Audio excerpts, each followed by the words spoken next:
आप बटेंगे तो कटेंगे की बात कर रहे हैं, समाज को एक रखने की बात कर रहे हैं, लेकिन मुझे सिर्फ इतना समझाइए कि रजाकारों से देश का कौन सा वोट बैंक है जो जुड़ जाता है, जो आप कह रहे हैं कि खड़गे साहब इसलिए देश को सच्चाई नहीं बताते क्योंकि वोट बैंक का खतरा उन पर रहता है या वोट बैंक की वजह से वो ये नहीं करते।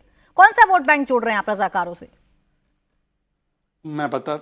मैं बताता हूं, वही वोट बैंक कि जो गाजा में मुसलमानों पर अत्याचार होता है तो वो 72 ट्वीट करते हैं, पर हिंदुओं पर वही अत्याचार बांग्लादेश में होता है तो वो एक ट्वीट नहीं कर पाते राहुल गांधी या प्रियंका वाड्रा।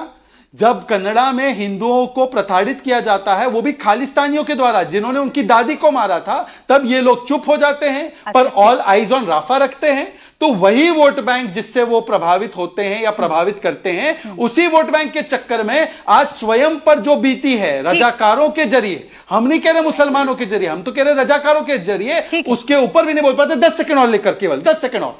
आज इन्होंने संविधान की बात की ना, प्राची संविधान से चलने वाले लोग बताए कि कर्नाटका में तो मुस्लिम को कॉन्ट्रैक्ट दे देंगे पीडब्ल्यूडी का, ये फतवा जारी हो गया सरकार संविधान की कॉपी दिखा रहे हैं आपको तहसीन पूनावाला जी। काउंटर लूंगी तहसीन जी, आपके पास आऊंगी। मुझे एक एक कमेंट, मेरे दो मेहमानों का सिर्फ ओपनिंग कमेंट लेने दीजिए, फिर उसके बाद सीधा आपके पास आऊंगी, ठीक है?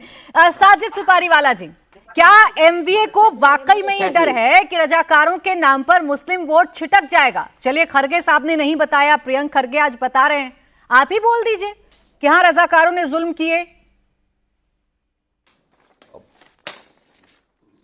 अब 2 मिनट पहले ही आपने भी कहा कि रजाकारों का वोट बैंक से कोई लेना देना नहीं है, और अभी शहजाद पूनावाला जी बोल रहे कि रजाकारों का हमने नाम लिया है तो इनको तकलीफ है, उसको तकलीफ है। सबसे पहले तो इतनी बड़ी बात है, बोलते कि जब वहाँ पर हमला हुआ, यहाँ पर हिंदू मुसलमान ज़रूरत क्या है करने की। हम तो एक आपसे सवाल करते हैं बीजेपी से के शहजाद पूनावाला जी से कि मणिपुर क्या है हिंदुस्तान का हिस्सा नहीं है?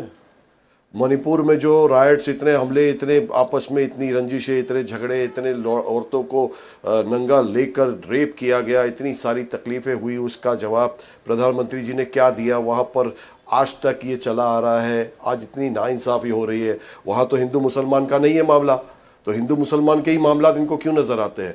क्यों नहीं ऐसे मामले नज़र आते हैं जहाँ पर हमारी देश की तरक्की रुकी हुई है, उसके साथ साथ इतने राइट्स, इतने सब तकलीफ़ें मणिपुर में आई, इतने रेप्स हुए, औरतों के इतने रेप्स हुए, इनकी हुकूमत में हुए, औरतों के साथ इंजस्टिस हो रही है पूरे हिंदुस्तान में, कितने ऐसे केसेस बढ़ते जा रहे हैं हर जगह। आज महाराष्ट्र की अब जब इलेक्शन की बारी आई तो उनको सब याद आ रहा है, मोदी जी जो है वो प्रधानमंत्री पूरे देश के हैं, सिर्फ बीजेपी के नहीं। आज बीजेपी की बोली बोलना उनको शोभा नहीं देता। आज मुझे ये नहीं समझ में आ रहा है, आज मुझे ये नहीं समझ में आ रहा, रजाकारों की बात लेकर बैठे हैं, इतने जो जुल्म हो रहे पूरे हिंदुस्तान में। हम हिंदुस्तानी है, पहले हम हिंदुस्तान की, पूरी हिंदुस्तान की बात करेंगे। साजिद सुपारीवाला जी, हिंदू मुसलमान इन्होंने किया ना, अभी तो बोला है इन्होंने, अभी तो बोला है। मैं शहजाद का जवाब दे रहा हूँ, शहजाद ने मुझे नहीं बोला है, शहजाद ने एक जनरल स्टेटमेंट मेरे सवालों का जवाब देने आते हैं, आप अपनी पार्टी का स्टैंड रखने आते हैं, बाद में आप शहजाद को काउंटर करने आए या बाद में आप बीजेपी को काउंटर करने आए, पहले आप मेरा जवाब दीजिएगा ना।